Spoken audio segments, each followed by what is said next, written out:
Baiklah, Assalamualaikum warahmatullahi wabarakatuh. Perkenalkan, saya Febrina Maulana akan mempresentasikan tentang adsorpsi anion nitrat pada silika termodifikasi menggunakan metode batch. Baiklah, pertama saya akan menjelaskan tentang pendahuluan. Pada slide terdapat gambar silika. Silika merupakan salah satu adsorben yang sering digunakan dalam adsorpsi. Adsorpsi merupakan proses di mana jika ion tersebut tertahan di permukaan partikel penjerap. Silika dapat mengikat senyawa anorganik dengan bantuan senyawa penghubung. Senyawa penghubung yang digunakan adalah GPTMS, termodifikasi dimetilamin atau DMA. GPTMS merupakan senyawa yang memiliki gugus epoksi. Silika termodifikasi ini digunakan sebagai adsorben untuk penyerapan anion nitrat. Dimetilamin atau DMA bertindak sebagai gugus fungsi untuk pertukaran anion ke pemisahan anion.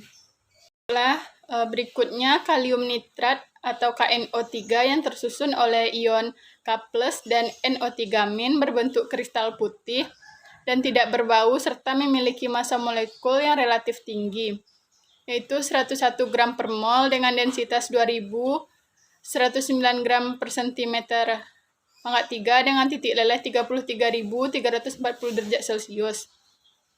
Instrumen yang digunakan pada penelitian ini yaitu spektronik seperti pada slide. Dan prinsip dari spektronik pada umumnya sama halnya dengan instrumen UV vis. Selanjutnya, rumusan masalah. Rumusan masalah dari penelitian ini yaitu bagaimana pengaruh pH, konsentrasi larutan, dan waktu kontak pada adsorpsi ion nitrat. Tujuan penelitiannya yaitu memperoleh penyerapan ion nitrat menggunakan silika yang dimodifikasi. Sedangkan manfaat penelitiannya yaitu menginformasikan penyerapan ion nitrat menggunakan silika yang dimodifikasi. Selanjutnya, alat dan bahan. Alat yang digunakan yaitu oven, timbangan analitik, shaker, pH meter, spektronik, peralatan gelas, kertas saring, magnetic stirrer, mortar dan alu, botol semprot, saringan, spatula, dan pipet volumetrik. Sedangkan bahan yang digunakan yaitu silika alam, GPTMS, DMA atau dimetilamin, Aquades, HCl, NaOH, NaNO3, etanol, dan metanol.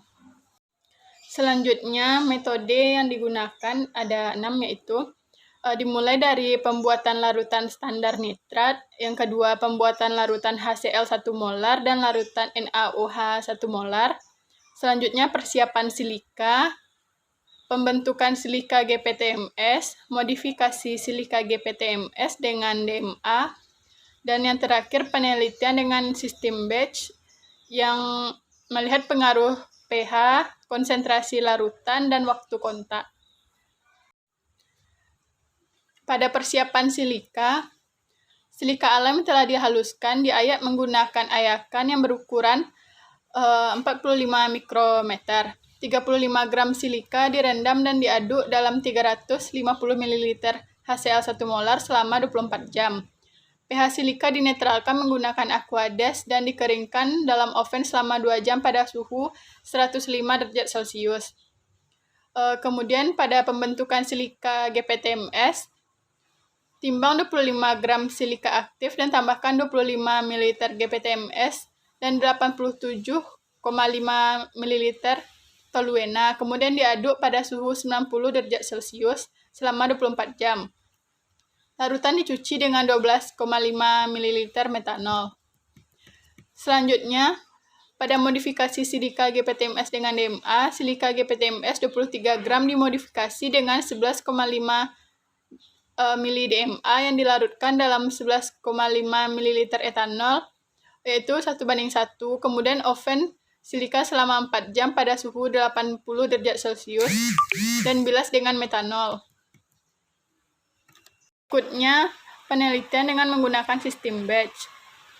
Yang pertama, pengaruh pH, larutan nitrat 25 ml dengan konsentrasi 50 ppm divariasikan pH-nya yaitu 2, 4, 6, 8, 10, dan 12 dimasukkan ke dalam Erlenmeyer dengan silika 1 gram menggunakan shaker selama 120 menit dengan kecepatan 150 rpm.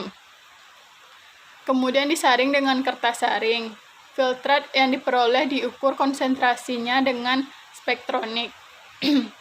Selanjutnya pengaruh konsentrasi larutan. Larutan nitrat 25 mili diatur pada pH optimum. Masing-masing larutan dengan variasi konsentrasi 20, 40, 60, 80 ppm dimasukkan ke dalam Erlenmeyer dengan silika modifikasi 1 gram menggunakan shaker selama 120 menit dengan kecepatan 150 rpm. Kemudian disaring dengan kertas saring dan filtrat yang diperoleh diukur secara spektronik. Dan yang ketiga yaitu pengaruh waktu kontak. Larutan nitrat 25 mili diatur pada pH optimum. Konsentrasi optimum dimasukkan ke dalam Erlenmeyer dengan silika 1 gram menggunakan shaker dengan variasi waktu kontak 30 menit, 60 menit, 90 menit, dan 120 menit dengan kecepatan 150 rpm. Kemudian disaring dengan kertas saring dan filtrat yang diperoleh diukur dengan spektronik. Selanjutnya, hasil dari penelitiannya ini yang pertama yaitu pengaruh pH. Terdapat pada slide gambar adsorpsi dan pH. Variasi pH yang digunakan yaitu 2, 4, 6, 8, 10, dan 12. pH optimum yang diperoleh adalah pada pH 8. Serapan yang diperoleh adalah 0,06363 dengan presentasi penyerapan 11%. Selanjutnya, pengaruh konsentrasi larutan terhadap adsorpsi. Terlihat pada gambar. Variasi konsentrasi larutan adalah 20, 40, 60, 80 ppm dengan pH optimum yang disesuaikan. Peningkatan penyerapan anion silika nitrat setelah modifikasi dari konsentrasi 20 ppm menjadi 60 ppm. Dengan konsentrasi 80 ppm mengalami penurunan penyerapan. Hasil optimum yang diperoleh adalah pada konsentrasi 60 ppm dengan daya serap 0,093 mg per gram dengan presentasi 11,87%. Baiklah, berikutnya yaitu pengaruh waktu kontak terhadap adsorpsi.